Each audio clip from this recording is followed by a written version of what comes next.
สบายดีเด้อสบายดีพ่อแม่พี่น้องมื้อนี้ก็เส้นเก่าเส้นเคยเนาะตื่นแต่เช้าเอาลูกไปส่งโรงเรียนแล้วเรียบร้อยกลับมาก็จิมาล้างปีกไก่นี่ได้มาตั้งแต่เมื่อวานนี้2กิโล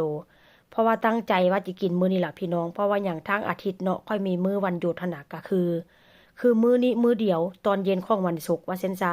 ก็เลยตั้งใจว่าถ้าหากว่าเป็นมื้อวันหยุดจังซี่นะแบบว่าก็มีเวลาค่อนข้างหลายว่าเส้นซะเนาะก็จิมาฮอดปีกไก่ ปีกไก่มื้อนี้ค่อยกับบริไซปีกไก่ข้าวเด้อพี่น้องเอาปีกไก่เหลืองๆมามันก็คือจิแซ่บเวลามันทอดออกมาแล้วก็มันคือจิเรื่องอ้อยห้อยเป็นตาแซ่บหั้นนะว่าเส้นซะแต่ก็บ่แน่บางเทื่อก็จินึ่งข้าวเหนียวนำหันบ่นึ่งข้าวเหนียวก็อาจจิทอดแบบว่ากินกับมันฝรั่งกับซอสมายองเนสหรือว่าอันกับอันเอียงก็ซอสมะเขือเทศหั่นนะพี่น้องแล้วสูตรที่ค่อยหยิบปรุงมื้อนี้ก็คือเก่าหั่นแหละบ่มีหยังหลายว่าเส้นซะมื้อนี้ก็ใส่ซีอิ๊วขาวแล้วก็ ใส่คะโนนำพี่น้องคะโนทงนี่ก็บ่หมดจักเทื่อมื้อนี้ก็จะบ่ได้ใส่หลายเด้ใส่แบบเพราะว่าอันจิหมักไว้หลายชั่วโมงอันนั้นเนาะเพราะว่าค่อยหมักแล้วค่อยก็จิไปเฮ็ดงานว่าเซ็นซาเพราะฉะนั้นแล้วก็สิบ่ใส่ให้มันแบบว่ามันเข้มข้นหลายเพราะว่าหมักหลายชั่วโมงมันก็ค่อนข้างแบบที่แบบว่ามันเข้าเนื้อเนาะย่านมันเค็มว่าเซ็นซาแล้วก็จิใส่นมนำได้สูตรค่อยนี้ส่วนหลายก็จิใส่นมแล้วก็จิใส่ไข่หน่อยนึงมื้อนี้ก็ได้ธรรมดานี่ถ้าหากว่า อันหมักแบบไวๆเร่งด่วนหั่นนะค่อยกะจิบ่ใส่ได้ไข่หั่นนะเพราะว่าอย่างเวลาเฮาทอดแล้วหั่นนะพี่น้องไข่หั่นน่ะเนาะมันก็จะติดแบบว่าจับเป็นก้อนในเนื้อไก่หรือว่าในปีกไก่หั่นนะว่าเช่นซะแล้วก็จิใส่เกลือน้ำเล็กน้อย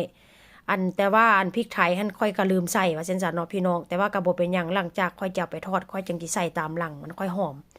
แล้วก็จิใส่อันแป้งทอดกรอบลงไปธรรมดานี่ค่อยก็จิบ่เฮ็ดแบบนี้ได้สูตรนี้ก็จิบ่เฮ็ดแบบนี้ว่าเช่นซะแต่มื้อนี้คิดได้จังไดบุลืมอันลืมลืมแบบว่าลืมไปว่าตัวเองมีแป้งทอดกรอบพี่น้องซื้อมาโดนเติบแล้วล่ะซื้อมาจนได้2-3เดือนแล้วก็บ่ได้ออกมาใช้จักเทื่อว่าเช่นซะใส่แต่โด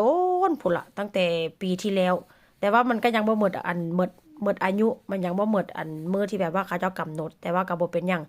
มื้อนี้ค่อยก็เลยจิเอามาหมักใส่อัน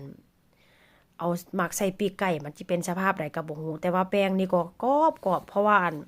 ค่อยซื้อมาจากร้านเอเชียร้านจีนพี่น้องเพราะว่าอันทางร้านซูเปอร์มาร์เก็ตแบบว่าอันคนทางนี้หั่นน่ะค่อยไปซื้อแล้วค่อยบ่กล้าถามเขาเจ้าค่อยย้านเว้าผิดค่อยก็เลยบ่ถามเขาเจ้าว่าเซ็นซะแต่ว่าอันซูเปอร์มาร์เก็ตทั่วไปมันก็มีขายหั่นแหละแต่ว่าก็บ่เป็นหยังพี่น้องค่อยก็เลยแบบว่าถาม ถามทางห้านเอเชียดีก่อนเพราะว่ามันจะเข้าใจมันจะแบบว่าเขาจะฮู้มันเป็นอันแบบว่ามันกล้าถามว่าเซนซาปิโนแต่ถ้าหากว่าคนสเปนแท้ๆก็บ่กล้าถามกับเจ้าใดใส่ไปเทื่อนึงแล้วก็มา